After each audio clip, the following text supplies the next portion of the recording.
Hello viewers, NMN vlogs में आपका स्वागत है। और आज का हमारा टॉपिक है कोरोना वायरस के समय पर फोर्स मेजर क्लॉजेज कितने इफ़ेक्टिव हैं। जैसा कि आप लोग शायद जानते होंगे, कोविड-19 या कोरोना वायरस की वजह से दुनिया की जीडीपी 3% तक गिर गई है। और उसमें भी जो लोग अंतर्राष्ट्रीय बिजनेस करते हैं या इंटरनेशनल ट्रांजैक्शंस करते हैं, उन पे इसकी मार सबसे ज़्यादा पड़ी है, क्योंकि इंटरनेशनल बॉर्डर्स सील्ड हैं। लोग उस मार से बचने के लिए कानूनी रास्ते ढूंढ रहे हैं, जिसमें से सबसे ज़्यादा चर्चा में रहने वाला फोर्स मेजॉर क्लॉज है। तो आखिर ये फोर्स मेजॉर क्लॉज होता क्या है? आसान भाषा में बोलें तो force majeure clause liability exemption clause है। और ये तब ट्रिगर करता है जबकि कॉन्ट्रैक्ट में लिखा हुआ कोई आपदा या कोई घटना घटित हो जाती है। अब क्योंकि कोविड-19 को कई सरकारें, जिसमें भारत सरकार भी शामिल है, फोर्स मेजॉर इवेंट घोषित कर चुकी है, तो सवाल ये उठता है कि फोर्स मेजॉर क्लॉज को इन्वोक करने में अब क्या परेशानी है। परेशानी ये है कि कोविड-19 को फोर्स मेजॉर इवेंट घरेलू स्तर पे कहा गया है, लेकिन जहाँ पर इंटरनेशनल ट्रांजैक्शंस की बात होती है तो ऐसा नहीं है। आप एग्जाम्पल देखिए शेल टोटल और साउथ अफ्रीकन विंड इंडस्ट्री का, जिन्होंने फोर्स मेजर क्लॉज को डिनाई किया है।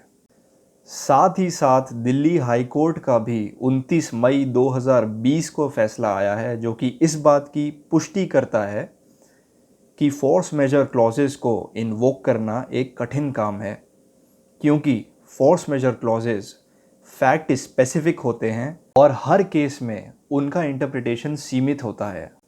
अब बात करते हैं इस पहलू की कि अगर आपको सक्सेसफुली इन्वोक करने हैं फोर्स मेजर क्लॉज, तो उसके लिए क्या होना ज़रूरी है।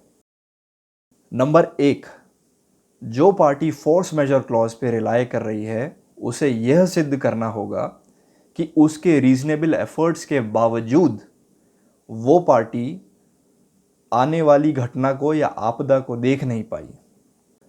नंबर 2, उस पार्टी ने कॉन्ट्रैक्ट को पूरा करने के लिए या उसे परफॉर्म करने के लिए सारे कदम उठाए, या फिर उस कॉन्ट्रैक्ट को किसी अन्य रूप से पूरा करने की कोशिश करी। और नंबर 3, फोर्स मेजर क्लॉज को कॉन्ट्रैक्ट के अनुसार इन्वोक किया गया, यानी कि जो भी उसके लिए रूल्स दिए गए थे उनका पूर्ण रूप से पालन किया गया। अगर आप इन तीनों रिक्वायरमेंट्स का पालन करते हैं तो क्या आप हर केस जीतेंगे? ऐसा ज़रूरी नहीं है, और उसके लिए ये पॉइंट्स देखने भी ज़रूरी हैं। Was covid universally enforceable? इस पॉइंट को हम एक एग्जाम्पल से समझते हैं। चाइना, इटली या फिर स्पेन जैसे देशों में कोविड-19 की शुरुआत दिसंबर 2019 या फिर जनवरी 2020 से हुई, लेकिन कई ऐसे देश हैं जैसे कि इंडिया, इंडोनेशिया या फिलीपींस, जिनमें यह शुरुआत मार्च 2020 से हुई। तो अगर आप इंडिया, इंडोनेशिया या फिलीपींस के रिस्पोंडेंट हैं, तो इस बारे में कोई भी व्यक्ति ये आर्ग्यू कर सकता है कि आपके लिए कोविड-19 फोर्स मेजॉर इवेंट नहीं था, क्योंकि ये बीमारी पहले ही शुरू हो गई थी और ये आप भली भांति जानते थे कि ये बीमारी आपके देश में भी आ सकती है। Making in country X but selling as made in country Y। इस पॉइंट को समझने के लिए आप CNBC का ये वीडियो देखिए। When you say made in country X, it's really an oversimplification of what it really is. That's Omar Slim, a senior portfolio manager at global asset manager PineBridge.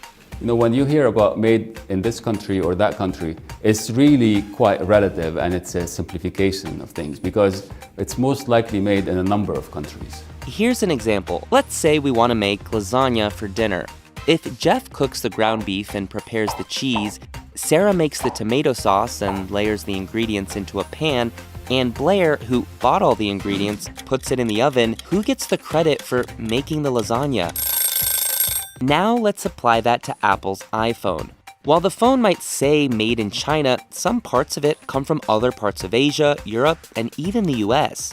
But here's the catch. Even though an iPhone may be assembled in China, it's still tariffed in China as a US product because Apple is an American company. The brand makes that clear with its etching designed by Apple in California. How they're treated in terms of customs, they will be treated as a US product.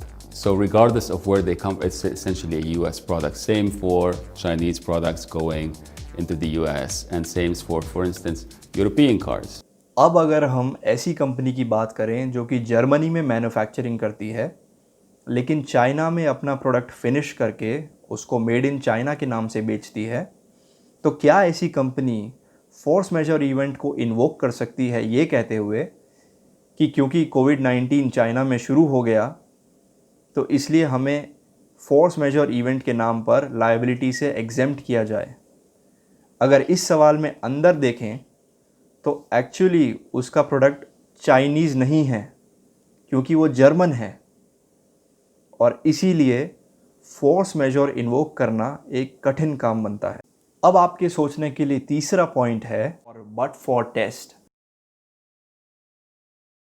But for test English courts ने develop किया है और उससे ये देखा जाता है कि अगर कोई आपदा या घटना या फोर्स मेजर इवेंट ना होता तो क्या वो कंपनी अपना कॉन्ट्रैक्ट पूरा करने के लिए इंटेंशन रखती थी या नहीं।